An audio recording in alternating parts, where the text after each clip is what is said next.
Hello everyone! I hope you are all having a wonderful, wonderful Wednesday. We did not go live on Monday. We did move that stream to today. And if you would like updates like that on the live stream and would like to connect to the community outside of the live streams only, I would highly suggest joining the Telegram group because I do update you guys in there when we'll be going live. We talk about so many things in there. Everyone is sharing their experiences, their dream stories. People are asking questions. And we do have a community art post that we're going to be doing on the YouTube channel. So if you are an artist and you would like to showcase your art, I would highly suggest joining the Telegram group, and you can post a piece of your art in there with one social link that you would like me to include on the post. And I would love to showcase your guys' art because I've seen that there's a lot of creative people and artists in this community, and I am one of them. I love painting and, a few different forms of art, and so I would love to support you guys too in your creative endeavors. So I'd love to see your guys' art if you are creating anything that you'd like to show us. So lots going on in the Telegram group, so the link to that is in the description if you are interested. Hello, Greg, Eric, Raphael, how is everyone doing?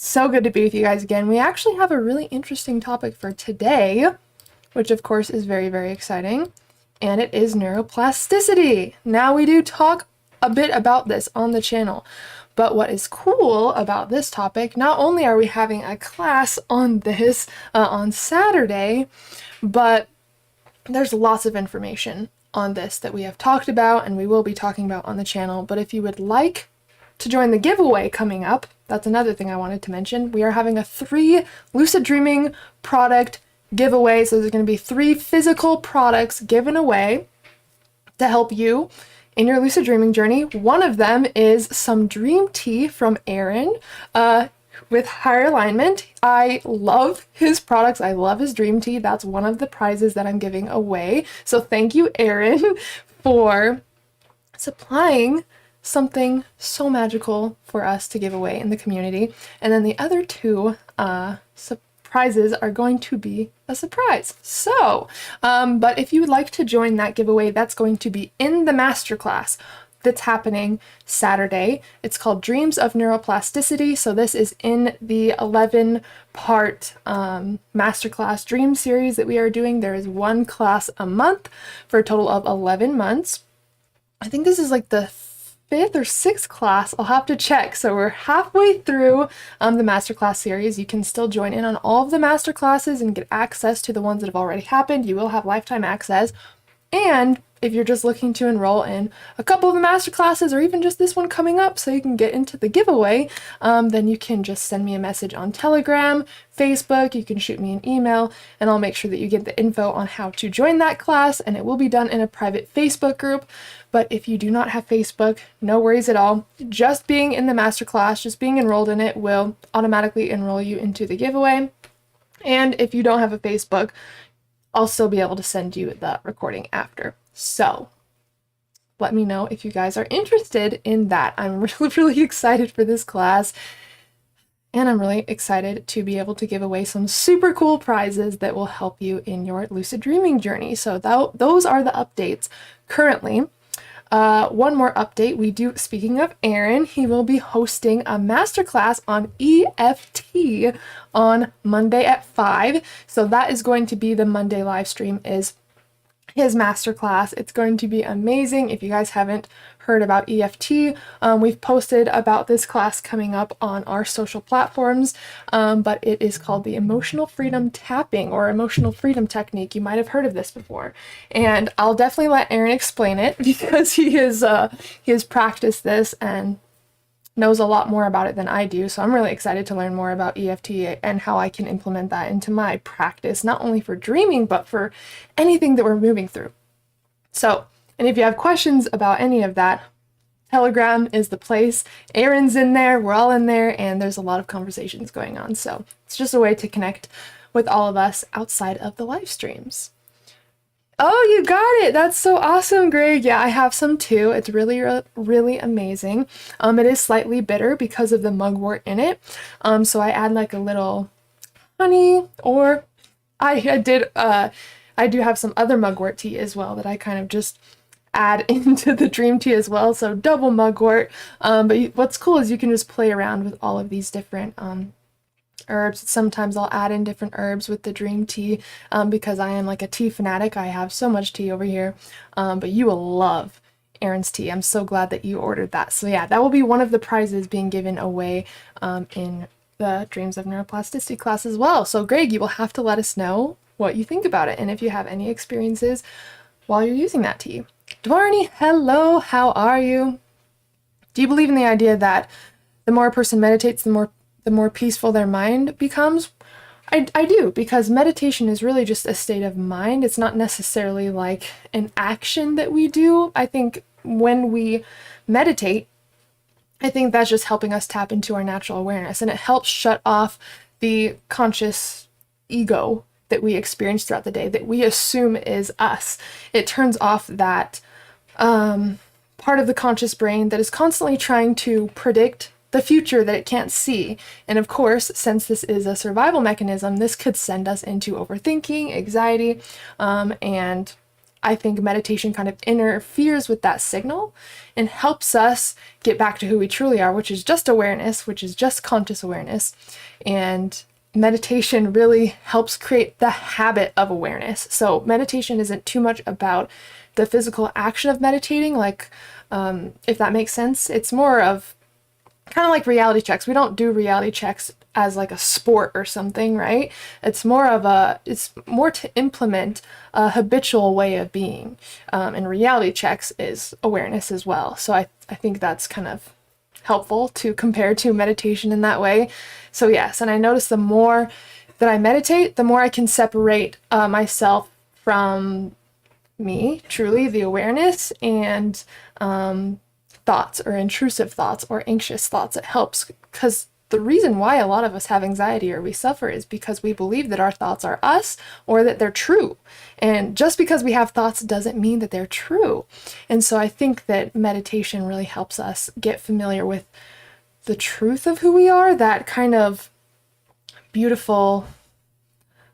I don't know if you guys have ever been in like the void state in meditation, or like between dreams, or something like that, where you're just in this state of just awareness. You're just the observer. Like, there is no body, there is no thing, there is no time. That's who we truly are. And so I think that meditation helps kind of shed that mask, the illusionary mask of who we think we are. And I think that's one reason why we suffer, is because we identify with our thoughts and with what our brain is wired to tell us. Hope that makes sense. But yes, I do think that meditation is very important. So what's my personal record? So it was for sure when I started practicing lucid dreaming at will, because I did have them spontaneously every once in a while. But when I really started to dive in, I was spending a majority of my day meditating. And I also had a full-time job, so I'd be gone for like 9 hours a day, and I would get home and meditate for at least 4 or 5 hours until it was dark outside, because I was so intrigued by lucid dreaming and out-of-body experiences, and I was just like, I just wanted to experience it all the time. And so I spent a lot of time meditating and just like laying there forever. And I know you guys have had this experience where you may be trying to induce sleep paralysis or something, and eventually you're not asleep, but you enter this state of mind where you're definitely not awake, and you can just be in that state. It's almost like the void state for a very long time. So I would say my longest probably is around 5 or 6 hours, and that was for sure when I was really diving into lucid dreaming and out-of-body experiences seriously. And I know a lot of you have had the same experience with long meditation sessions with trying to reach certain states. So I'd say probably 5 to 6 hours is my top. But meditation, I feel like, is a spectrum. So like the state of liminal dreaming, I also believe that's a meditation, because you're not asleep and you're not necessarily dreaming. I mean, you're dreaming in a way, but you're not in REM sleep. So you're not in any part of your sleeping cycle. You're more just hovering on the hypnagogic state. So allowing yourself to fall into a deep meditative rest without fully being asleep. I've stayed in that state for a long time as well, and I consider that a meditative state as well. So yeah, meditation is definitely a spectrum, but good question. I have had 3 nights with no dream recall, waking up frustrated. Any tips? So sometimes that happens. Sometimes our brain needs a break as well, but I would observe how your days and nights have been the past 3 days, opposed to before that, and seeing what could have contributed to that. It could be you're experiencing more stress than usual. It could be that you ate close to bedtime and you usually don't do that, because that does take energy away from us being able to recall our dreams. Just the littlest things sometimes can cause us to wake up with no dream recall. And we're dreaming every single night, 4 to 5 times actually, because we have about 4 to 5 REM stages in a sleeping cycle, depending on how long you sleep. So we're dreaming every single night, but sometimes our awareness is pulled in other areas, and it could be because you have a lower amount of energy than you usually do. It could be that your mind is occupied with something else that has occurred within the last few days. So it could be a few things. So I would just kind of look at what could have contributed to it, and what practices am I doing, and what dream practices have I really not been doing. I do have a lucid dreaming checklist as well. I did talk about a majority of that in a video. I do have a PDF that comes with all of my master classes on the dreaming checklist, just a big list of things really to implement or consider implementing for a consistent dream practice. I do have a video though on it that's public that you guys can look at. I think you can literally just type in the Lucid Mystic Lucid Dreaming Checklist or Dreaming Checklist or something like that. That can help you come up with some things to prompt your mind to think, oh, this is what I'm doing. Oh, this is something that I'm not doing that may be helpful to kind of get that awareness back to your dreams. And keep in mind, if you are really doing all of the things and nothing really stands out as far as something that you've done differently the past couple days, then I would just go back to basics with doing a dream recall affirmation as you fall asleep. That really never fails me. And the one I recommend to everybody, of course, change it if it feels good to you, but the one that I recommend to everybody is: tonight I remember my dreams. I have excellent dream recall. And anytime that I repeat that before bed and just putting my attention and energy on that, I do remember some sort of dream. And even if you take time to write in your dream journal in the morning, oh, I remember I was somewhere that I don't recognize with people.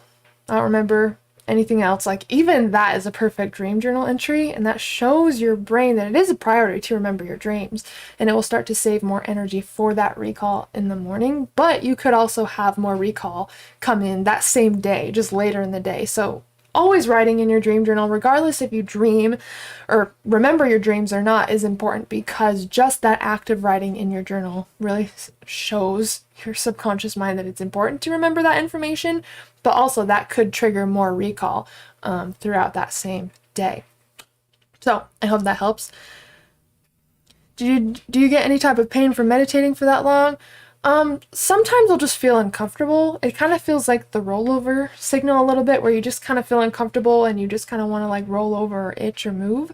But other than that, not too much. I mean, being in a position like that for a long time could eventually just make you feel like you really have to move, but nothing too intense where it would kind of pull me out of meditation. I do like yoga or like light stretching or something before I meditate or practice a lucid dream or astral projection technique, because that helps my body relax, and I'm less likely to get the urges to move and roll over and all of these random movements that want to show up when we're meditating. I don't really experience that as much when I do some sort of like physical movement before my technique. So I usually kind of have a system with that. I'll stay up for at least a couple hours. I'll make sure that I am thinking about dreams. If I'm using it for a technique anyway, I'll do some like dream work in my journal or something. I will do some yoga, maybe drink a hot cup of tea, and then I'll meditate. So I kind of set it set it up. Yeah, so I do meditate lying down a lot of the time because that does help me get into altered states quicker. If I'm doing like a breathwork meditation or something, I'm sitting up. If I'm doing like an energy alignment meditation where I focus on the different energy points of my body, I am sitting up. But anytime I'm practicing liminal dreaming, lucid dreaming, out-of-body experience, anything like that, I am laying down. Because one of my favorite ways to meditate is to imagine the feeling of weightlessness, like I'm floating in space. And I'll put on the sleep music on my channel. I also listen to that to sleep in my techniques as well. So I'll put something like that on, just something ambient and kind of spacey. And then I lay completely on my back. I don't have any big fluffy pillows or anything because eventually that will kind of make your neck feel kinked and you'll kind of feel uncomfortable. So I'll take, my pillows off my bed. If I do have a pillow, it'll be a pretty flat one. And then I just lay down without any of my limbs touching. My arms aren't touching, my legs aren't touching. And that helps me disassociate with my body in meditation eventually. It helps me lose feeling of this physical world and I can get to being just the observer. If we feel uncomfortable or our limbs are crossed or it's too hot or too cold in the room, it's bringing us back to what's happening in the body. And with a lot of this work, you kind of want to disassociate from what's happening here so we can tune into what's happening in these other states like dreams or in an out-of-body experience, for example. Like when we're practicing inducing an out-of-body experience, one of the ways to induce that is to make an imagination of something happening more real than what's happening here. So you may have heard people using the rope technique, imagining climbing a rope. You may have heard people using like the rollout method where they just imagine slipping off of their bed. The reason why this works is because you're tuning out of what's happening to your physical body and you're creating a visualization and a sensation of something else that's more real to your brain than what's actually happening. And that can happen because you've taken time to disassociate. And I'm sure a lot of you have experienced this. Maybe you were falling asleep and you started to feel like you were falling. And that really intense feeling that kind of wakes you up, that's called the Micronic Jerk. And some of us will experience that as we're falling asleep. That is also body disassociation. So this could be a good thing when you're practicing like lucid dreaming, out-of-body experiences, because it helps. The mind doesn't have so much to focus on, right? The mind doesn't have a lot of information to feed on as far as what's happening in this world. So a lot of the time I'll have earplugs in, I'll have a sleep mask on. It's almost like you're inducing like a sensory deprivation, just like a sensory deprivation tank or a float tank. You're canceling out all of your senses so you can let go of the attachment of your mind being here. And that really helps induce a lucid dream or have an astral projection a lot easier because you're able to shift your mind away from your physical body so much easier when you don't feel it and you're not so focused on it, So I kind of, so I kind of set up the vibe before I begin, not just for just every meditation. Of course, I'll light some incense, I'll get grounded, I'll do some breath work, but for like when I know that I'm going to be meditating for a long time and one of the goals is to disassociate with my physical body, like if I want to do sleep paralysis or a lucid dream or an out-of-body experience, then I will set up my environment to where I can tune out of my senses. So I'll blacken the room, I'll put some headphones on or something like that. I'll have a light blanket on, but not too much where I'm going to get hot or cold. I really do take some time beforehand, maybe even 30 minutes to set up the space, to get oils going. And I think just the intention that I'm putting towards that also helps me relax and access these states quicker. So yes, that is kind of how I meditate for my technique. So most of the time I'm laying down, depending on what I'm trying to do in particular. Do you think it is significant to dream of a specific person? Absolutely, and it also really depends on what that person represents to you, because it might not have so much to do with the actual person, but what that person represents to you. So when we dream about certain people or certain places or certain things happening, it's your subconscious trying to communicate with you in particular. So one person, maybe I dream of someone and then you dream of that same person. It's going to mean something completely different to me than it does to you, because we perceive and have different meanings for different things. So what I would do to kind of decipher your dreams and start to kind of decode the symbolism is ask yourself, what does this person like make me feel? What, if I could describe this person in one word, what would it be? And this kind of shows you what meanings you have given these things. And then you can start to pull apart the meaning that your subconscious is trying to convey to you, if that makes sense. So when it comes to decoding the dreams, it's all about the symbolic and personal meaning to those things that you have. So I hope that makes sense. I meditated in the morning time. Oh, hello, Kevin, by the way. Love yourself. Miss Nay, how are you guys? No problem, Jason. Let's see. So I meditated in the morning time and my dream recall increased. I just have had a dry spell in lucid dreams. I do get sleep paralysis every now and then. So if you get sleep paralysis, then that is amazing. So one tip for you guys, if you do end up getting into sleep paralysis or the vibrational state, to induce a lucid dream from sleep paralysis, you want to create a visualization of a dream that is so detailed and so real that your brain starts to think that that is real, right? So lucid dreams equal like a really powerful visualization. If you're trying to induce an out-of-body experience from sleep paralysis, I focus on the sensation, the feeling of movement. So lucid dreams is visualization, astral projection is sensation, creating those things within sleep paralysis. That's what I do. That's what I recommend to my clients as well. Of course, you can experiment with this and see what different things create, what results.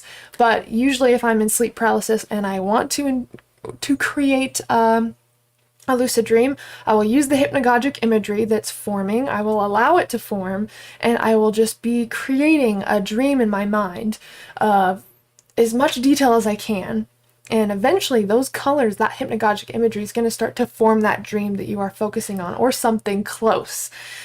Now, if I'm trying to induce an out-of-body experience from sleep paralysis, I'm not going to focus so much on visualization. I'm mostly going to focus on the sensation of movement, because once you start to disassociate from your body in meditation, it really will take the form of whatever information you give it. So if I'm at the point where I'm not really feeling my physical body in meditation, if I start imagining that I'm actually on a hammock, the brain is going to use that information and create a full experience of me being on the hammock. That could even induce a lucid dream of me being on a hammock, or that imagination of movement, that sensation of movement, that could be enough to pull me out of my body. I was listening to this video, I can't remember what his name is, but there was this Buddhist monk that was talking about astral projection, and he would imagine swinging on a hammock in deep meditation, but it wouldn't just be back and forth. Eventually he would be swinging like full circle in a hammock, and that shot him out of his body. So as you can see, the imagination of movement is super powerful for separating your energy body from your physical body. Now, your energy body is what we use to have an out-of-body experience. We project with our energy body. Our energy body is the same as our thought body. So if you are thinking about doing something else that you're not actually doing, then your energy is there, right? So you're separating your energy from your physical body. Now, if you're doing a grounding meditation, then your energy is in your body, right? That's the point of grounding, is to get into your body. But if you are wanting to have an out-of-body experience, putting that energy outside of your physical body will almost trick your brain into thinking that's what's actually happening, and then you're going to start to feel the sensations of being in that place. So that is one of the best ways I can describe how to kind of access those different states from sleep paralysis, whether it's a lucid dream or an out-of-body experience. That is what I use anyways, and it is very, very helpful. Thank you, Miss Nay. I appreciate you. So good to see you. It's been a long time since I invested time in dream practice. I need to get back into it. See, and part of it is being inspired to do so, finding something that inspires you to do that. It's very hard for me to really get somewhere with my lucid dreams and my practice if I'm not really passionate and inspired by it. And of course, inspiration comes and goes. That's normal, you know. Sometimes I fall out of it as well, or I fall a little bit out of practice, or I don't feel as inspired to lucid dream or induce, you know, out-of-body experiences, or, you know, practice liminal dreaming. But I think that finding the right information to trigger that, oh, that's why I want to do this, that's why I love this practice, that's what really carries you in your practice. We can't force ourselves to try to practice lucid dreaming and meditation. I mean, you can, but it's not really going to stick if it's not coming from an enthusiastic, inspired place. So I always recommend to everybody to find information that re-inspires you, or that helps you remember why you're practicing in the first place. It could be a good book. It could be a video that every time you watch, you're just like, oh my gosh, I love the way that they explain this information. This makes me so excited to dream tonight. Whatever it is, you know, just engaging in that kind of information. Even if you're out of practice, watching something that you know is super inspiring, or something that has created a shift for you in the past, that's something that I definitely recommend doing, especially when it comes to like kind of re-inspiring yourself. Yay, welcome back, Jason. Hello, there is Erin. We were just talking about you. How was the live? I caught a little bit of the end. But that's what I would say when it comes to kind of re-inspiring yourself to get into your practice again, is to engage in the information that created those shifts for you initially in the first place. I just messaged you a Dropbox link for your new starting students. Thank you. Thank you. Thank you, Chance. Let me see if I can get that pulled up. Chance has been making my Twitch scenes and all of that. And he just made a new starting soon screen for the stream. So I'm very excited. Let me see if I could pull that up really quick. But I hope that that kind of helps with the information we're talking about when it comes to being in sleep paralysis, having, you know, that body disassociation phase. I hope that that kind of made sense when it comes to using that state to induce a lucid experience or an astral experience. And of course, play around with it, but that is definitely what I've noticed is the most helpful for me, is focusing on the visualization of the scene to induce a lucid dream, and focusing on the sensation of movement for an out-of-body experience from the vibrational stage or sleep paralysis. Let's see, drive. Okay, found it. Let me see.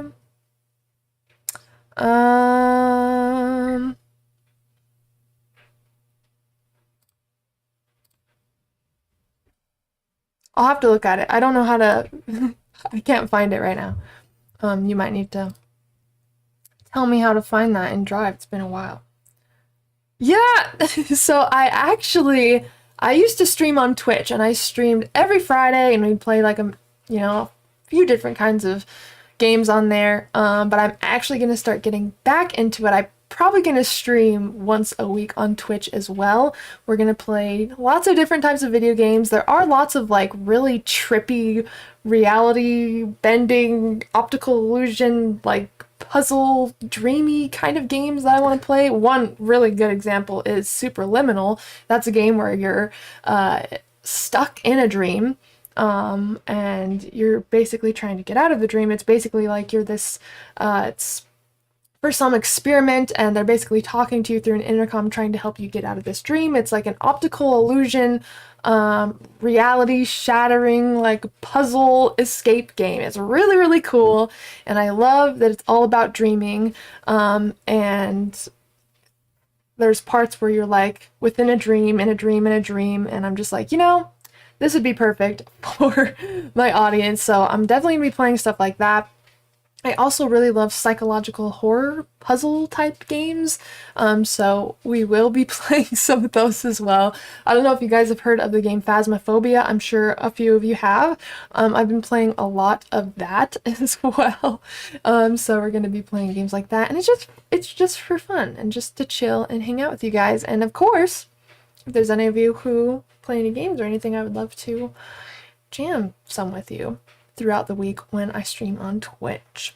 But that's not yet. I am just getting those scenes figured out and finalized, and then we'll be figuring out when that is happening.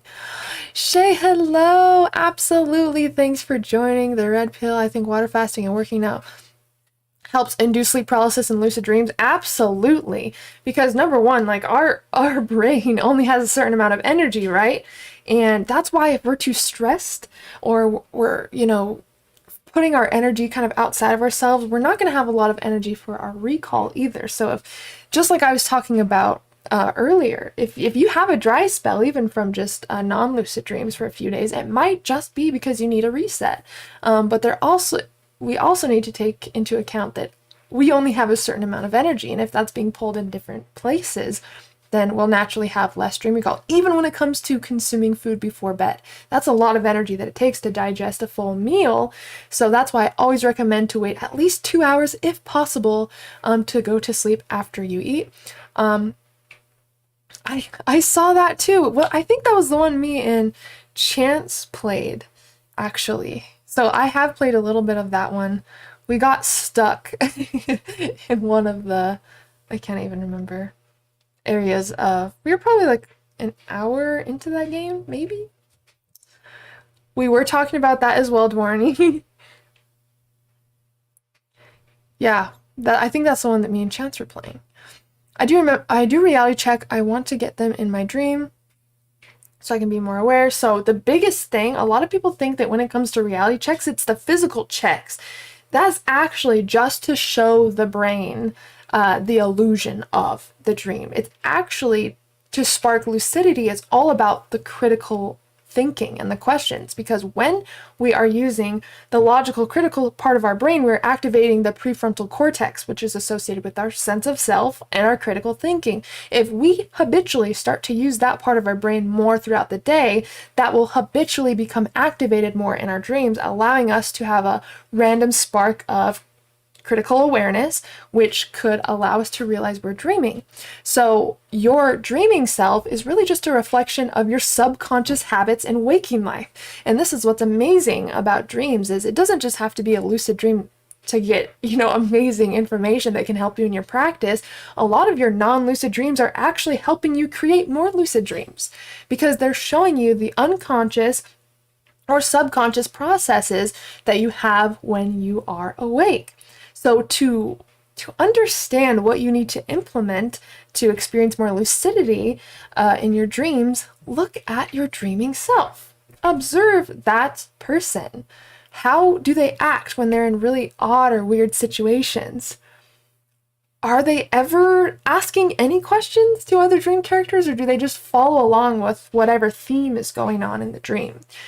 Do they take time to observe things? Like, for example, a lot of us are on autopilot for a majority of the day. That's just how humanity is. We have to train ourselves to take moments of presence and awareness. This is one reason why we practice meditation, right? But when you start to do this more throughout the day, you'll notice your dreaming self start to change. Like before I started practicing lucid dreaming, anything could happen in the dream and I would assume that it's real, right? Because that part of my brain, the logical, critical part of my brain, my sense of self is turned off. If my sense of self was turned on in the dream, my mind of who I am now in this world would be present in the dream. So if I was in another country, I'd be like, wait, this isn't where I live. That sense of self of my reality here gets activated in the dream. This is from activating the prefrontal cortex. So we just need to look a little bit closer in waking life. We just need to be a little bit more curious. We just need to look at the world, at least for me, a little bit more magical. And that really changes your perspective of this reality. And you kind of start to merge this reality with the dream reality. I don't think that they're separate at all. I think that we get to experience two different parts of our psyche, ourself, in these different states, but they can help each other. Just like the things that we do in waking life, that influences our dream self, right? But the things that show up in our dreams help us become better in waking life. It's such a connected practice. And I think that's one reason why, if we can see the interconnectedness between the dream world and this reality, then we'll have that inner knowing all the time that we could be dreaming, you know. And especially when you're doing reality checks, you're gonna have that conscious ego part of your brain that says, you're not dreaming, you're just doing these reality checks for no reason. You're awake right now. But we obviously can't really rely on that part of our brain, because if they were right, wouldn't we be getting lucid in all of our dreams? Like, wouldn't that part of our brain always recognize if we're dreaming?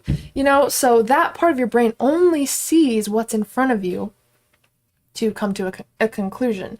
So we really have to get in the mindset of, well, if this was a dream right now, how would I look at the world? What questions would I ask? How would I see what's in front of me?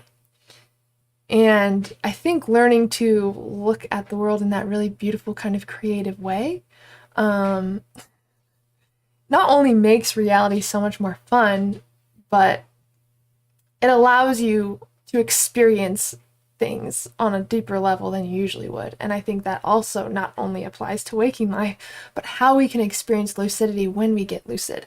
Like, think about how amazing it is right now that we have this amazing, limitless consciousness. We are a part of this physical reality and many different realities at the same time.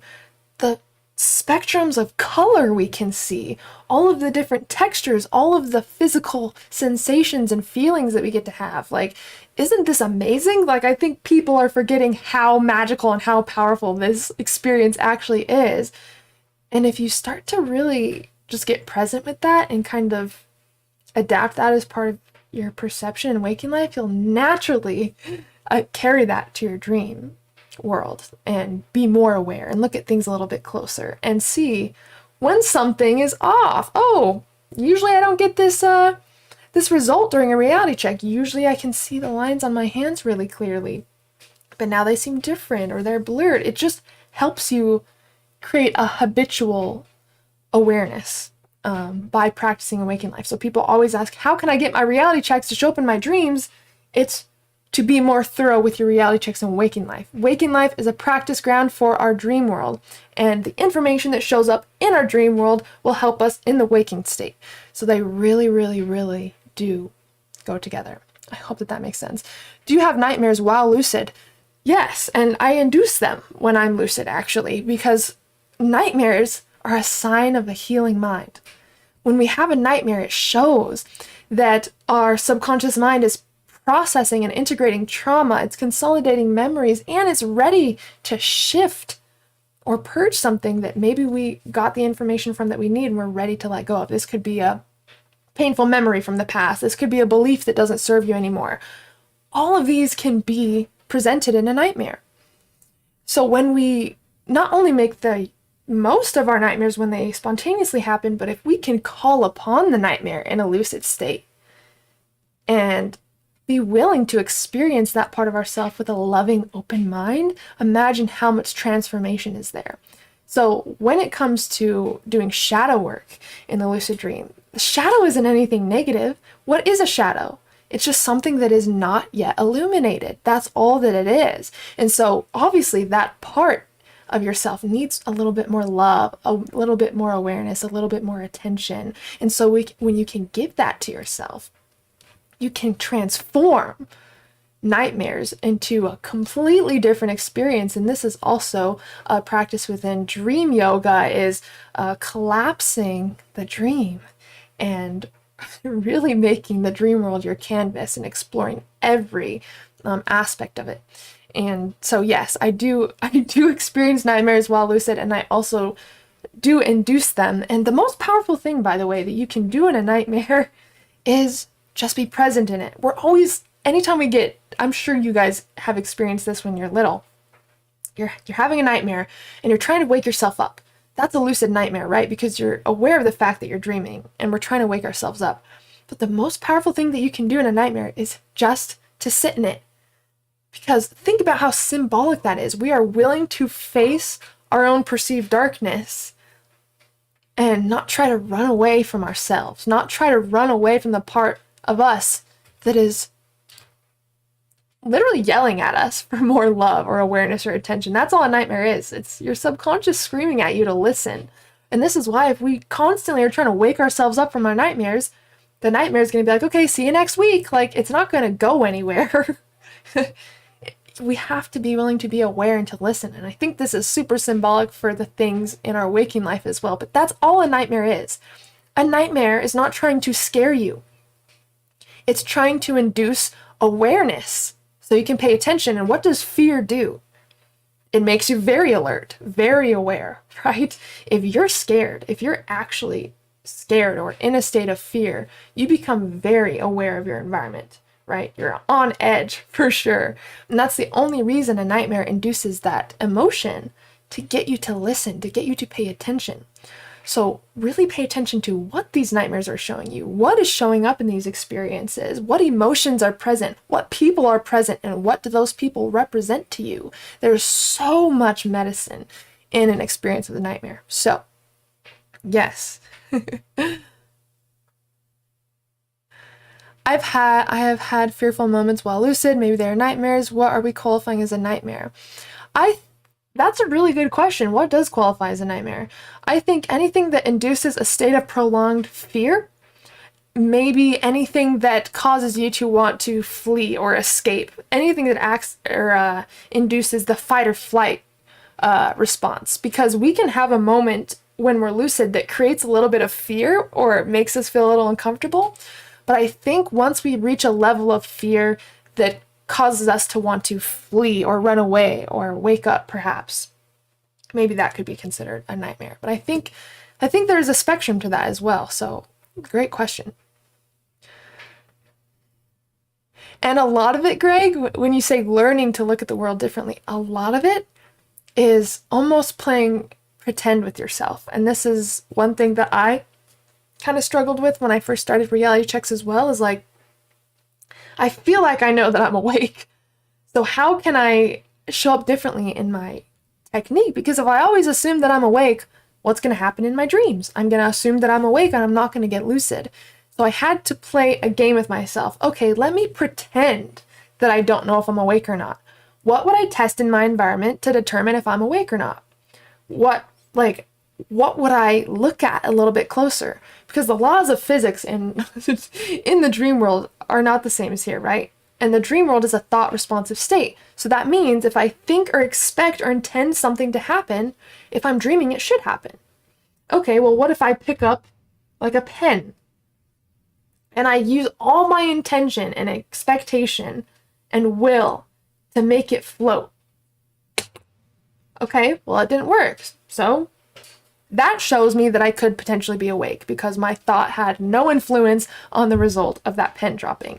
If you were lucid or if you were dreaming, if you really had the thought and intention for something to happen, most likely it would either happen or it would just act in a different way than it would in physical reality. So really all that a reality check is becoming the detective of your environment. It's putting yourself in a place of, well, what if I was actually dreaming right now? It's almost just playing in that field of potential possibility. You know, maybe we assumed that we're awake, but what if we weren't? How would that change the way that I'm sitting here right now? How would that change the way that I'm aware of this experience right now? What things would I look at a little bit closer that I usually don't pay attention to when I for sure believe that I'm awake, you know? So I hope that helps, but that's kind of what kind of helped me shift into the ability to really take reality checks seriously, is not trying to force myself to see that way, but just really telling myself, well, what if this was true? Okay, well, we totally could be awake. We probably are, who knows? But what if we weren't? And I think that that has helped a little bit about this. I guess a nightmare would be when you're not lucid. What I want to know is, once lucid, do you have complete control over the dream? It depends on your level of awareness. So there is a spectrum of lucidity. There's about 5 different levels, 4 to 5 different levels of lucidity. And based off what level of awareness you have, that is also what level of control or influence you have on the dream experience. I'm sure that some of you have had that like realization that you're dreaming. but then you don't have enough control or will to influence the dream at all. You're still going along with the dream storyline, but you have these moments of, oh, I'm dreaming, but you don't change the dream at all. That's a very low level of awareness, as you can see. And all you need to do to correct that is more awareness in waking life, or a little more thorough awareness in waking life. So it really does depend on the spectrum you're at, but if you have like a fully like super lucid dream, you pretty much have full control over the experience, as much as your subconscious mind will let you anyway. I think that control in the lucid dream is just kind of an illusion of our own of our own perception of the experience. I don't believe that we always have full control, but I believe that we do have a high level of influence of what we experience when we have a higher level of awareness. I've been lucid dreaming for my entire life. What are some good tips to stay grounded while dreaming? So when it comes to staying grounded while dreaming, you really want to interact with the physical environment, because this is what tells your brain, oh, this is a real experience. You know, your brain cannot tell the difference between something you're imagining, something that you're dreaming about, or something that's actually happening. But when you engage with the dream and you start to feel textures and you start to touch things and you start to use your senses, you're confirming to your brain, this is a real experience, this is a real experience. So it's putting more energy into the experience to stabilize it, if that makes sense. So if you want to ground yourself in the lucid dream and stay in the lucid dream for longer, you need to stabilize the dream by interacting with it physically. So you can touch things, you can smell things, you can lick walls if you want to, whatever way you want to ground yourself in the experience. That's what I'd recommend doing. For me personally, as soon as I get lucid, I pretty much drop to the ground and I start feeling the carpet or the grass or the cement wherever I'm at, because I notice obviously different types of like, there's so many different types of texture when it comes to like the ground outside or even inside houses. You know, there's wood floors, there's carpet, there's cement, there's grass, there's dirt. I mean, you name it. And so, we always should have something we're standing on in the dream.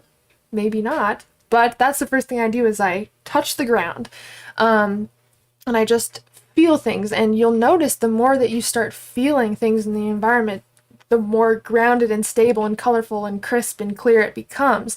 So you don't have to spend your whole dream doing that, but I would definitely do that as soon as you get lucid, is try to interact with the dream in some way. Now, I don't recommend running around and like, because that could cause the dream to fall apart because you're moving too quickly. I would move really, really slowly at first in the dream, not only interacting with your physical senses, but also reminding to your brain, I am dreaming, because I'm sure you guys have realized you're dreaming, but you forget and you slip out of lucidity.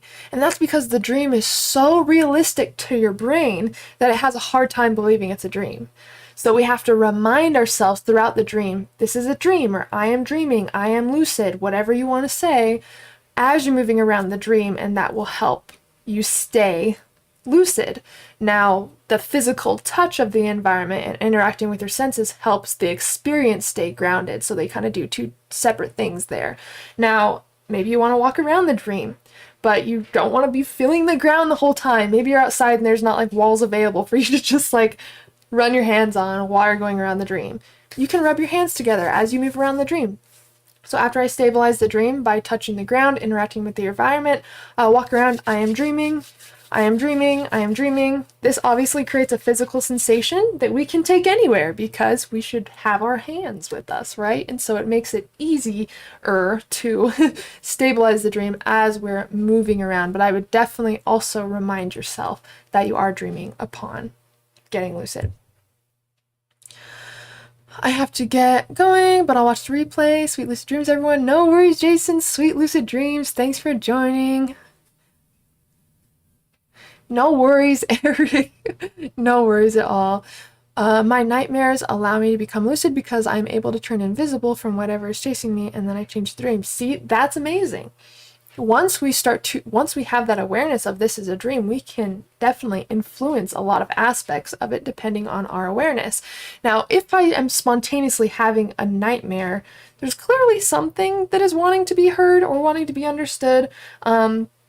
So if it's lucid, I will do my best to ask questions and try to understand what's happening. Maybe I'm being chased by something. I will stop and I will either offer it love or a hug or something like that, or just be open and hear out what it wants to tell me. If I have a nightmare where I'm not lucid, then I will just study the aspects and the pieces when I wake up. Of course, I'm going to write it all down and then I'm going to dissect it.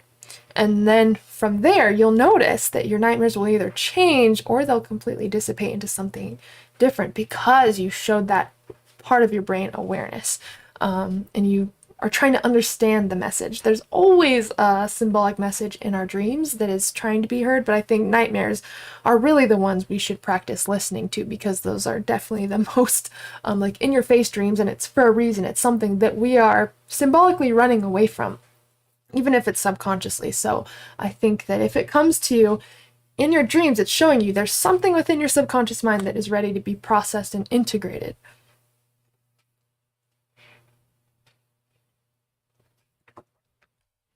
I can give you an example, but maybe not full explanation right now. Look around the room you're in right now.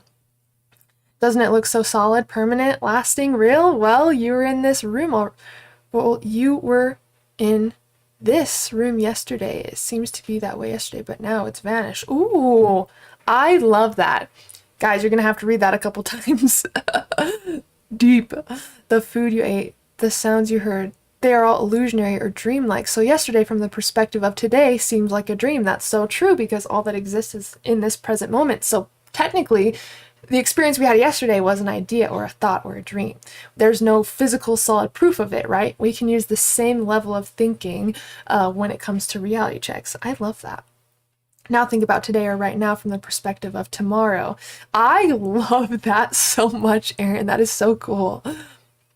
Hello, Troy. How are you? So good to see you. I've talked to you about this. If that is a nightmare, then maybe I haven't had that in a dream. I feel the fear, but I don't run away. I run towards it. Exactly. See, we need to embody that, what Erin just said. When we have a nightmare, and you can apply this to anything in life, instead of running away from it, what if we learn to run towards it? So I have an example in waking life that I would like to offer to you guys. Write a list however many things, could be 5, could be 10, whatever, of things that make you uncomfortable or you're fearful of in waking life. Something that you knew that if you could overcome, it would really help you grow in some way. Now, this could be anything. This could be giving a public talk. This could be getting your driver's license. This could be making a YouTube channel and, making videos of something you're passionate about. It could be anything. But make a list of the things that make you the most uncomfortable, that scare you the most, that you know would help you grow, and make that your goal list. So now your fear list has now become your goal list, and you're not running away from these things anymore, but now you're running towards them. It's totally changing the energy and the power over those things. And I think that nightmares are the same exact way. If you get lucid in a nightmare and you realize you're running away from something, use that conscious awareness to run towards it. Plus, with the awareness that you're dreaming, you know you're completely safe as well. So really, you've got nothing to lose, but a lot to gain. And I think seeing the world in that way as well. See, it's like the mindset that you need for dreaming, I feel like applies so well to waking life and how we can handle these situations. And even when it comes to being lucid and every single thing within the dream being an archetype of us, I believe that's how it is in waking life as well. Where you are right now, everything that you have right now is from yesterday's level of thinking. Everything that you've thought and done up to this point has led to where you are now. And I think that the dream world is really the same way. Everything that shows up there is there for a reason, and it symbolically represents something about your state of mind. And that's why even the weather in your dreams is symbolic, and represents something within yourself. Every single person that you see in the dream is an aspect of you in some way. And if we learn to see through that level of awareness in waking life, and we see everyone and everything as an aspect and a reflection of us, now there's no separateness. Now there's only connectedness. So I think the practice of dreaming and lucid dreaming really helps us see the interconnectedness of everything in waking life. It almost creates a really beautiful philosophy that we can use for waking life as well. So that's what I mean by like lucid dreaming is really a lifestyle. It's not something that just takes place within the dream world, but the physical world is the practice ground for these incredible experiences. And of course, there's stuff from both states that can help both worlds come together to become one, really. So I love that, Erin, and I hope that that all made sense. Problem in breath. Can I go through lucid dreaming? So do you mean you have an issue with your breathing and you're wondering if you can still lucid dream? Is that your question, Hamdu? I just want to make sure. I don't know if this is an AMA, but I would love your thoughts on deja vu, where everything experienced in a dream is actually the same, but the outcome is different. So I think it really comes to like the multiverse theory. And I believe that everything that could be a possibility is actually happening in another reality. And so and deja vu is still like a mystery, I feel like, but that's the only way that I can explain it, is every possibility that can happen is happening in another reality. And quantum physics talks about this a lot, and I feel like deja vu is us tapping into these other realities. It's like the law of resonance, if you guys have heard of that. Of course, everyone's heard of the law of attraction, but we don't attract what we think about, we attract what we resonate with, right? The level of energy that we are on. And so I believe that deja vu is similar to that. It's us resonating with different frequencies or different possibilities, and I believe that our universes can overlap as well. Does that make sense? I don't know if you guys have heard of, let me see, I'll have to find it. It's like called like quantum suicide, and it's pretty much where you could leave this world, right? And maybe you were in a situation where you passed away or you got in an accident or something, and in this world you're gone, but in another world you actually survived that accident and you're actually now merged in another reality where you have survived, but everyone in the reality you were previously in, you're no longer here. Does that make sense? I'll have to find the link. I saw someone talking about that the other day and I was like so blown away. Like, even, you know, friends or loved ones that we've lost in this waking life, what if they're actually in a reality where they survived and that reality is totally real to them and this one's totally real to us? So both possibilities are being played out at the same time. Super cool. It really got me thinking the other day, and I don't want to like completely butcher the concept of it, but that's a pretty good way that I can describe it anyway.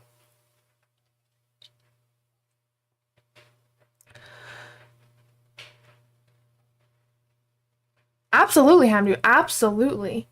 Absolutely. And what's cool is not only building memories, but like building complete like worlds and memories within the dream world.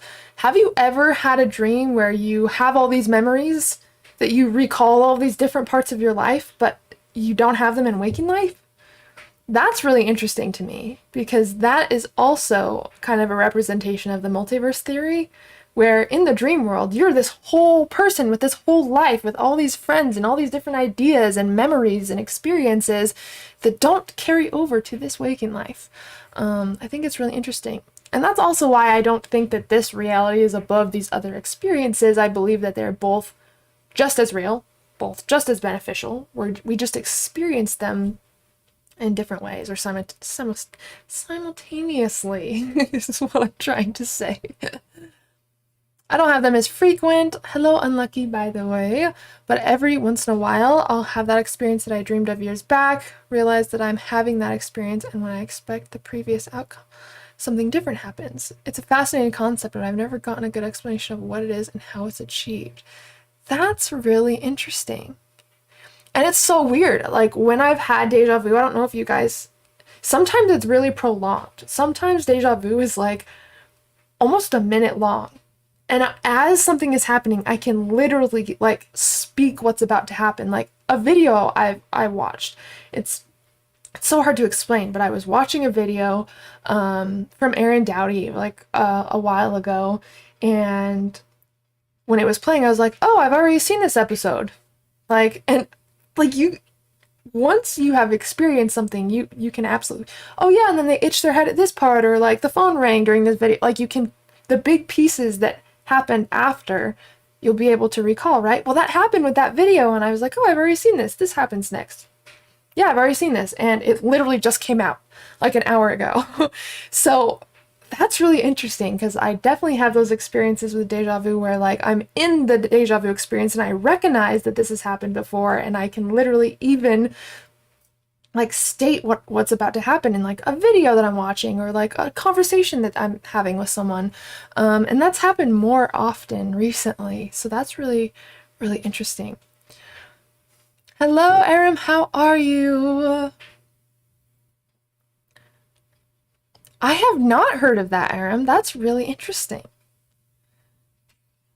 Am I drinking an egg? Oh no, these are lemons. Sounds awful. No.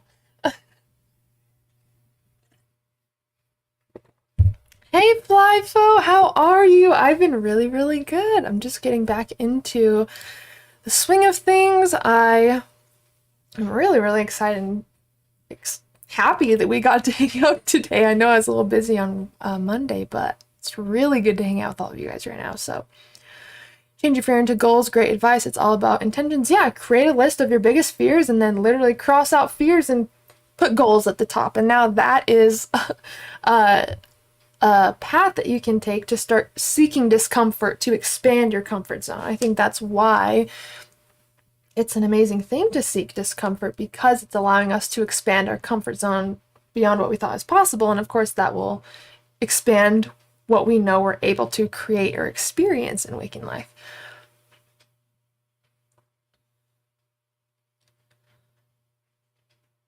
It's the start of winter storm here. Oh, yeah, it literally just snowed yesterday. So I'm hoping that it kind of doesn't do that very much anymore. That's hilarious. I jokingly thought about the multiverse theory, but having you talk about this too is genuinely fascinating. Yeah, it makes so much sense to me on different levels. Especially with the different possibilities, how we can shift our realities when it comes to like quantum jumping. Like the multiverse theory explains that. How we have our own memories and experiences in the dream world, it explains that. And so that's just the thing that like resonates with me currently, with the understanding I'm at anyways, is that theory. It's kind of interesting.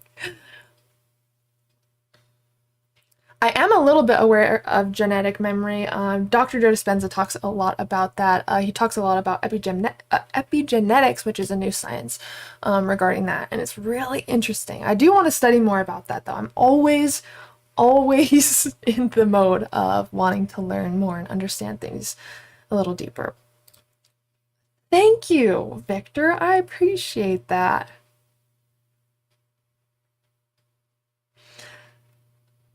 Sometimes I have memories from completely different realities. Yes. Yeah.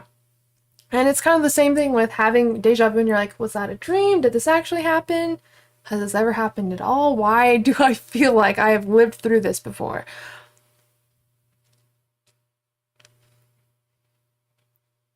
I love that you brought that up, Hamdu, because that's actually where I was going with the live stream today. Was programming and reprogramming the brain through dream work. So I did want to talk a little bit about that. Let's see. Hello, Zach, welcome. How can I go about lucid dreaming? I feel like I should know that I'm dreaming, but for whatever reason I can't. So we did talk a little bit about this at the beginning of this live stream, so I definitely go back when you can and listen to that. It really is all about creating that habit in waking reality.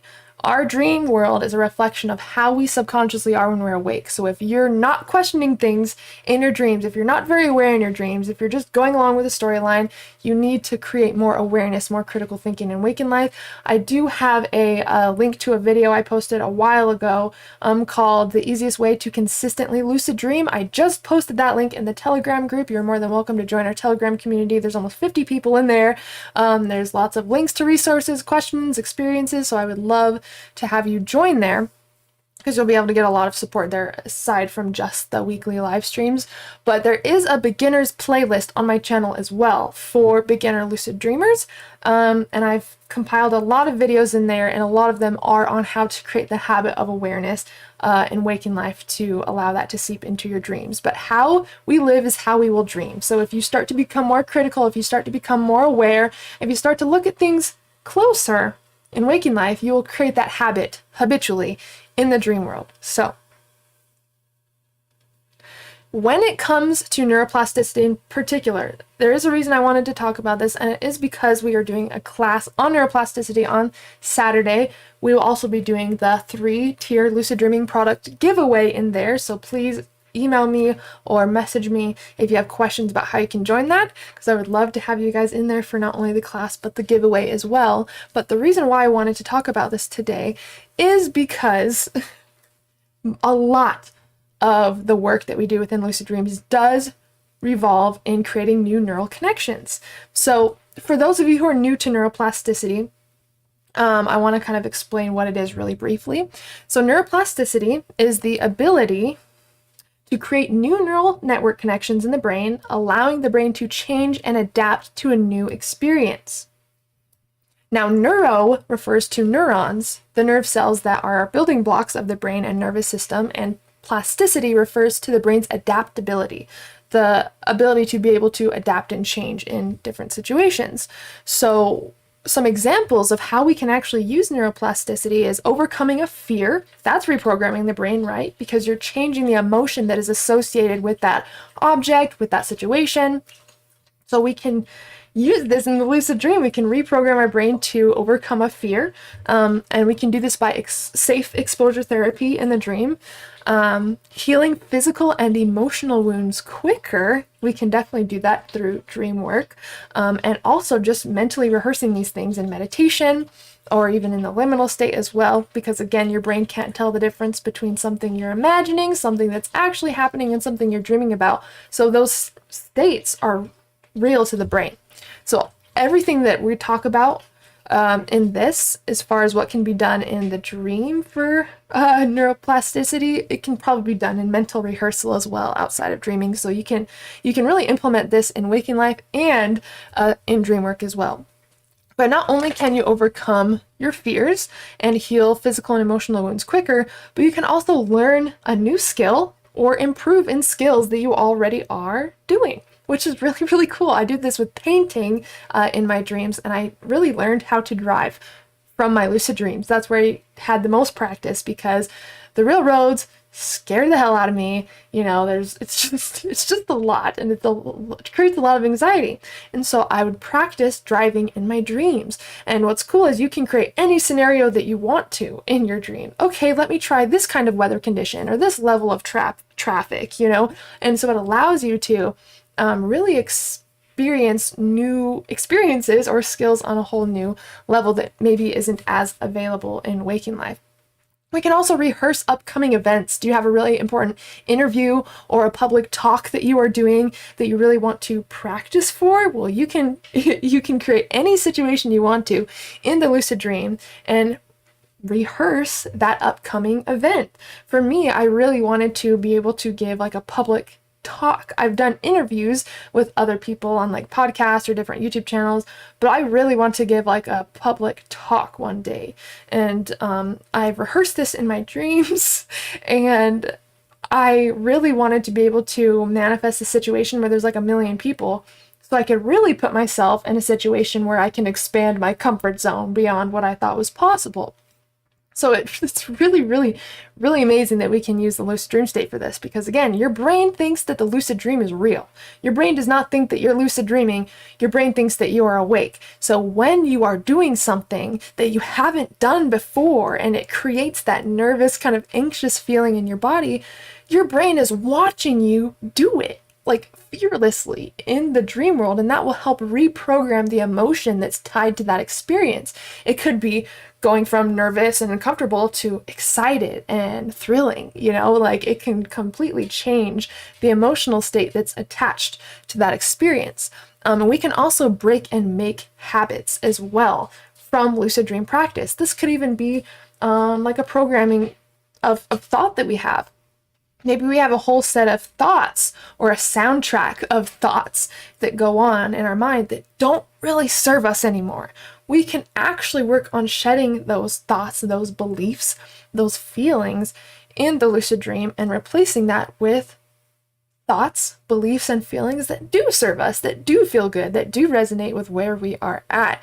And I think it's amazing that through lucid dream work, you're really cutting out having to get this information to the subconscious mind. It's just like hypnotherapy. I love hypnosis, I love hypnotherapy, but when it comes to those types of therapy, you have to be able to bypass the conscious mind to really get to the seat of the subconscious so true change can be made, right? But what's cool is, and that's one reason why it takes repetition with hypnotherapy and hypnosis, it's like you have to ingrain it into your mind to the point where it seeps past your conscious mind into your subconscious.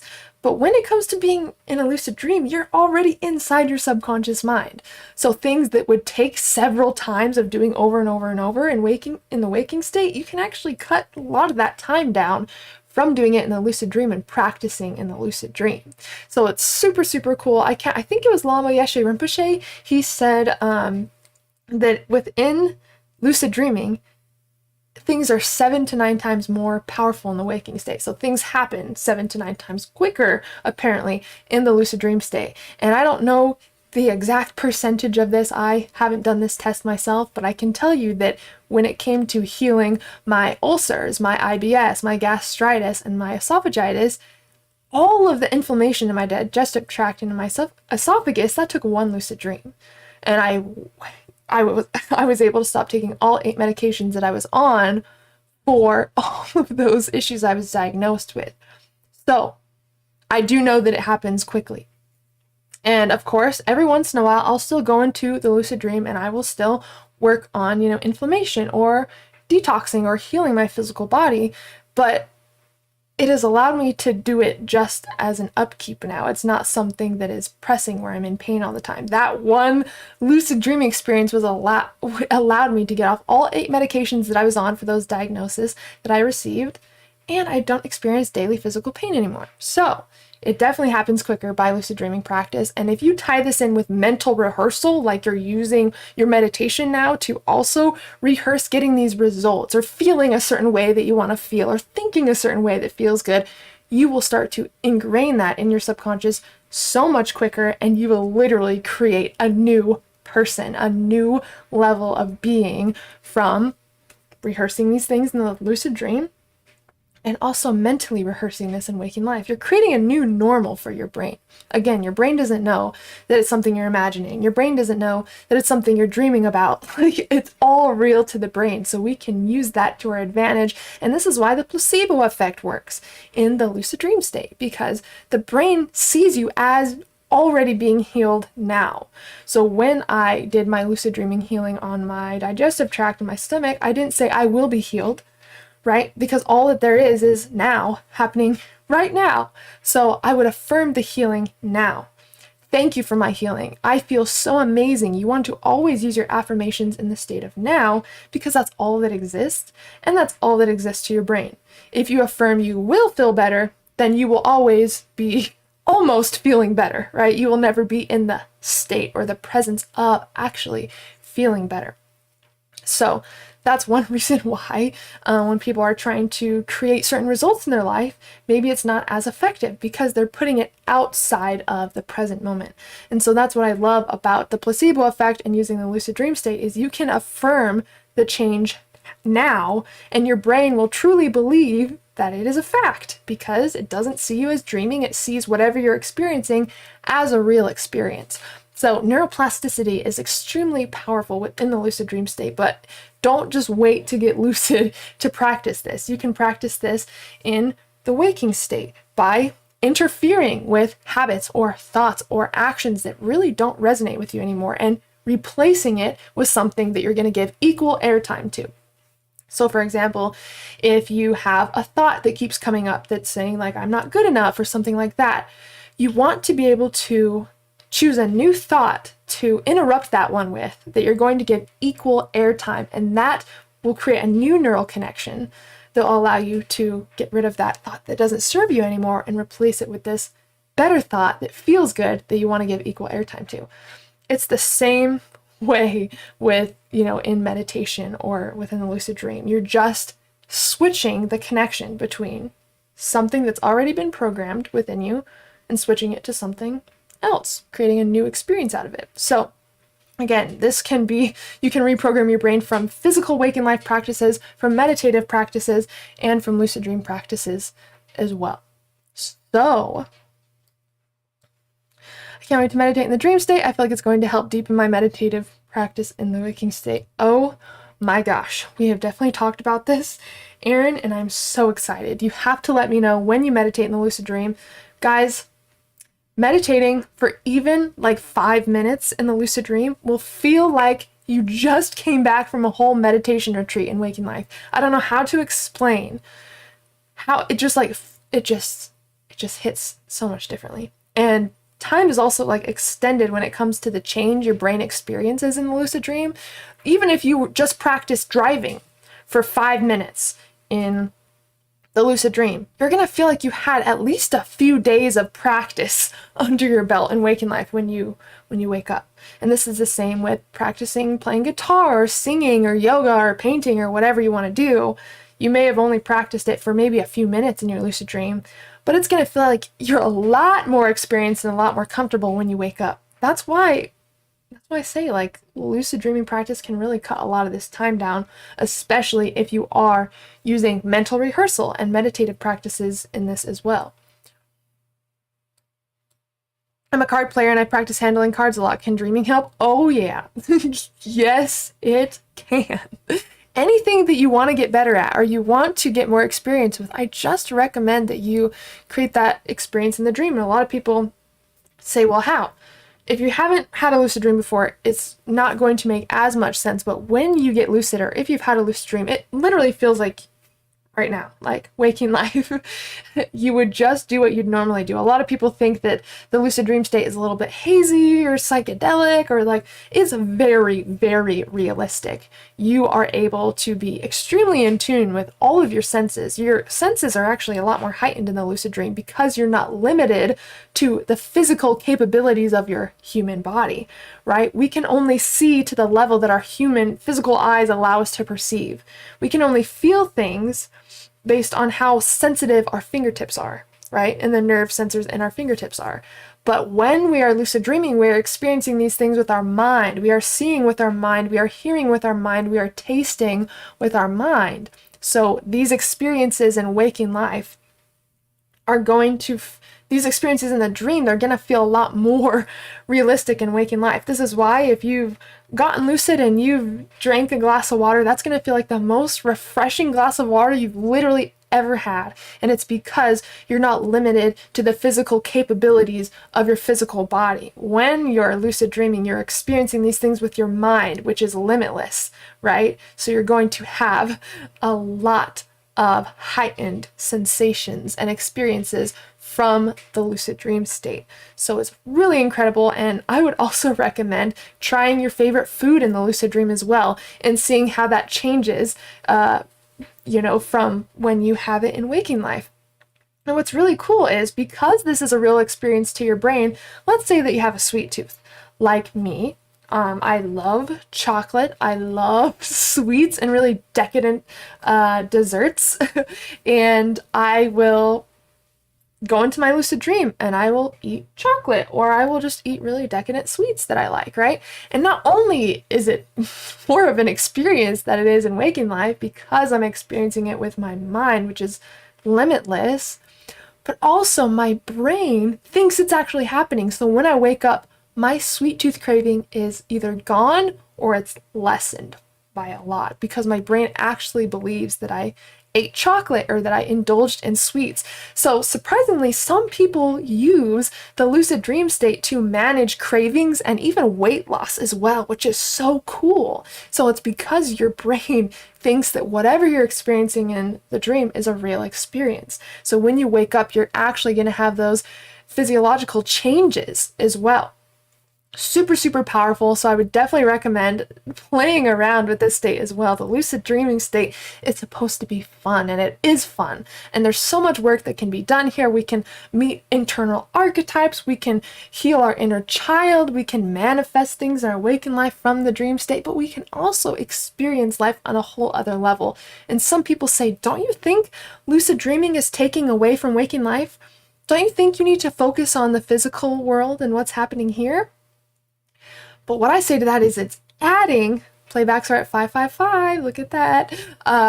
What I say to that is experiencing these other states of consciousness is actually helping me experience this life on a whole other level, because reality and experience doesn't just take place in this 3D reality, right? And if I put all of my awareness here, I'm actually denying a big part of myself, which is my multidimensional nature. It is my ability to literally experience many different realities in many different ways at the same time. If I'm putting all of my energy into this physical 3D reality, I am denying a huge part of myself.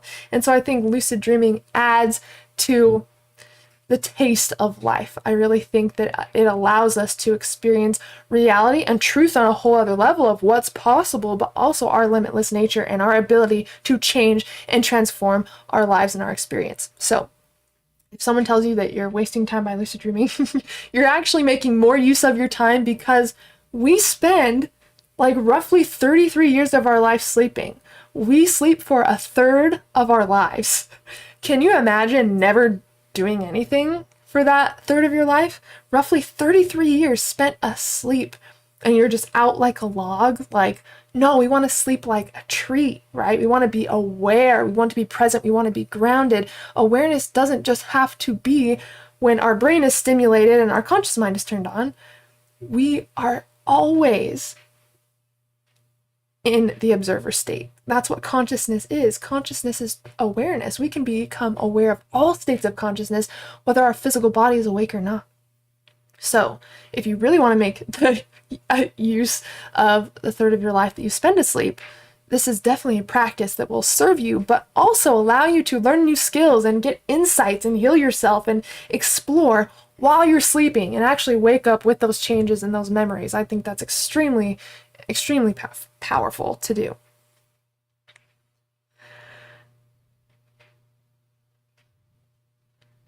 I love that, Erin.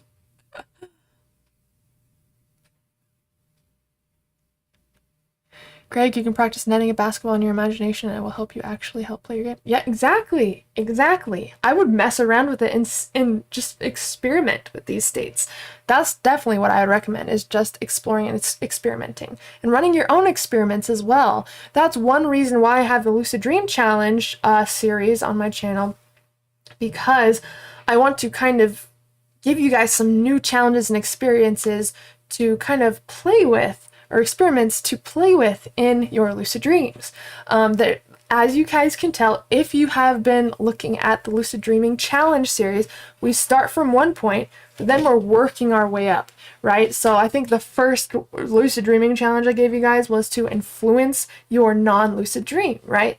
But these challenges are going to continuously progress, and eventually we're going to be covering things like creating fire in the palm of your hand in a lucid dream and really testing your abilities in the lucid dream. And this will allow you to grow and expand what you thought was possible as well. And that's not just a change that your dreaming self is going to experience, but you're going to carry those changes into the waking state as well. So when you accomplish something really amazing in the lucid dream, like creating fire at the palm of your hand, like full-on firebender, like you're actually going to carry these changes of, wow, I can do more than I thought I can do, you know, automatically, because again, your brain thinks that it's actually happening. And the same thing is with flying as well. If you fly for the first time in your lucid dream, it creates this feeling of just like freedom, like just like ecstasy, just bliss. It is like the best feeling to be able to fly in a stabilized lucid dream. And you'll carry that bliss with you when you wake up. Like if I have a really good lucid dream, I will literally like be lit up all day. Like it totally affects me on a deep level. And it's because that experience was real to my brain. That was not a made-up experience. That was not just a thought or idea, it was an actual experience. I'm afraid of something bad taking over if I leave my body. There's so much evil out there wanting to... It really depends on your belief. Personally, I don't believe in anything that's necessarily like evil. I believe that there's polarity to everything in waking life, but as far as I know, a lot of people believe that, you know, different entities can take over their body in out-of-body experience. Now, I really don't believe that's true, and I've never experienced anything like that, but whatever we believe, that will create our reality. So technically, anything is possible in your reality based on what beliefs you resonate with. So I believe it's like with the afterlife as well. One who really believes something to happen, that's going to be their true reality. But if I believe something completely different, then that's what I'm going to experience. I believe that's what's amazing about reality, is that whatever we choose to believe and invest in becomes real to us, but we can also change it as well. So if we have thoughts or beliefs or feelings that don't feel good to us, we can change those thoughts, beliefs, and feelings and create a new reality, a new experience where these things are now possible and these things are now not in my reality. I hope that makes sense. But I love the input on that, and I really believe that our beliefs really do run our experiences, not only in waking life, but in our lucid dreams, in our out-of-body experiences. Like, if we let fear take over, for example, if we're trying to have an out-of-body experience, since it's a thought-responsive state, what do we create more of? Fear. What level of energy are we on? The level of fear. Now, your subconscious mind knows what would induce fear for you, right? And that might be something completely different than what creates fear for me. So based on being in the energy of fear, that's going to kind of lead your experience. And a lot of people will, for example, one of the symptoms of sleep paralysis is feeling a heaviness on your chest, right? And a lot of people will associate that with someone pushing down their chest or someone attacking them in their sleep. And they will have these visual hallucinations when they're in sleep paralysis because we're half dreaming, so we dream in our waking environment, but they'll experience something that affirms that was true. I knew it was true. I saw a shadow sitting on my chest, right? And that's because you were on that belief, that expectation, that level of believing that that's what was causing the experience. But if you look at the scientific studies of sleep paralysis, we actually don't need to take in as much oxygen when we're sleeping, so our diaphragm naturally collapses, so we breathe a lot lighter than we do when we're awake. And once you know that, once you have studied kind of the science behind it, you're like, oh, okay, now my belief about that specific experience is different. Now you're going to experience something completely different. You know, and before I really dove into like what sleep paralysis really is and like the science of it, it definitely created a little bit of fear for me, right? And I started experiencing sleep paralysis probably when I was like 8 or 9. But once I learned about it, once I kind of dove into like, because I love seeing the numbers, the scientific studies, like I love that as an adult now. And so once I started looking into that with the vibrational state and sleep paralysis, it changed my experience completely. Something that I thought was a fact, something I believed to be real, now completely changed because my mind changed. So learning with how our beliefs kind of affect the quantum reality, I think is super, super amazing. So guys, if you haven't seen Rewired by Dr. Joe Dispenza on Gaia, I would definitely recommend that because it shows how our beliefs and our thoughts and our emotions actually create a specific level of reality that can be completely different depending on the individual. So super, super crazy, a really deep topic that I could definitely go into for a while.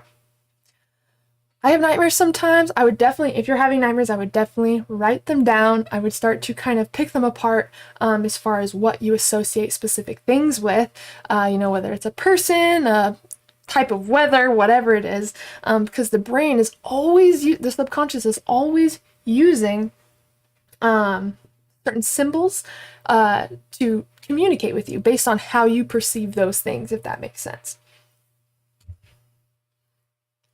Back in the 70s, body takeover during trans travel, out of body. That's interesting. Isn't that crazy? And they literally just scientifically proved that lucid dreaming was real in like 1970 or something. So that's kind of insane. Okay, guys, so as far as neuroplasticity within the dream state, we're going to continue this conversation on Saturday at 5 p.m. Mountain Standard Time in the group. That is the masterclass that is going to be happening on February 5th, and the giveaway will also be in that class as well. So there's a three-tier Lucid Dreaming product giveaway that will happen in that class, and all you have to do to enter that giveaway is to join us in the class. If you have any questions on how to do that, please send me a message or an email. If you are on my Facebook, I have posted about that as well. I think actually in the community tab on my YouTube channel, there's also the post about that and the link to sign up for that class. So we will definitely continue the conversation on that. I'm super, super excited to dive into this with you. It's something that's I'm very passionate about, and I can obviously talk about for a very long time. So I'm very excited to share that time with you in there and to give away some really cool prizes. I'm really, really excited. I totally get it, perfectly imperfect. That's what I've been doing lately, is setting boundaries and literally clearing my energetic space. And I think that, because honestly, there will be certain situations, certain people that just leak our energy, and it's not their fault, it's not your fault, but you deserve to be able to be in a state of peace and well-being. So doing what you can to make that happen, even if it is setting up certain boundaries with people or situations in your life, that will definitely help with how you're feeling. Love you all. Have a great night. Guys, I just wanted to say I love that you guys came in and chilled with me. This was such a good conversation. I'm definitely so happy that we got to hang out together today. Yes, feels lighter. Yes, and that is going to be your roadmap from now on. If something doesn't feel that level to you, if something doesn't resonate like that, you're going to be able to spot it a lot quicker next time. Once we get used to seeing our energy and our space as sacred, once something comes in that really doesn't feel good or really creates a level of just like dis-ease in the body, you're going to be able to recognize that quickly and be able to set up those boundaries. So amazing, perfectly imperfect. I love that.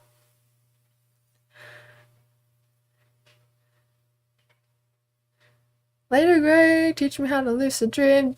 We got lots of information on the channel. I definitely have a beginners playlist that I would definitely recommend checking out for that. And guys, if you have any questions that were not answered, I tried to get to as many as I can. Please join the Telegram group or the Facebook group as well. Those are the best ways to connect with the community as well as me. I'm definitely pretty active in the Telegram group, and there's almost 50 of us in there, so you can post any experiences you're having, ask questions, or just kind of hang out with us and see what's going on. You can also do that in the Facebook group as well. So all links are in the description of my YouTube channel. I did reorganize it as well. So if you go to the description of this video or any of my recent videos, I think I just corrected it for the past couple. So look at the description of this video and you will be able to see all of the links have been updated in the description, and everything's kind of nice and put together a little bit easier. So I hope that serves you. And of course, if you have any questions about any resources or how we can work together or any of the classes that are coming up or any of that jazz, you guys know how to get in touch with me. I'm pretty easy to find and to get in touch with. So I love you guys so much.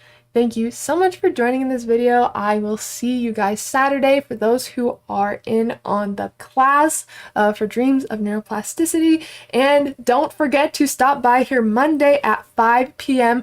Mountain Standard Time, 7 p.m. Eastern Time, because the lovely Erin from Higher Alignment, a very dear friend of mine, is going to be doing an incredible class on EFT for dream work and lucid dreaming. So I am so excited. Thank you, Erin, for agreeing to come on to the channel and host such a beautiful, amazing class for us. I'm so excited to learn more about EFT, and he's an incredible coach. He's an incredible person. I would definitely recommend checking out Erin. He's right there, Higher Alignment. So if you want to go click on his name and subscribe to him on YouTube as well, definitely recommend his content for sure.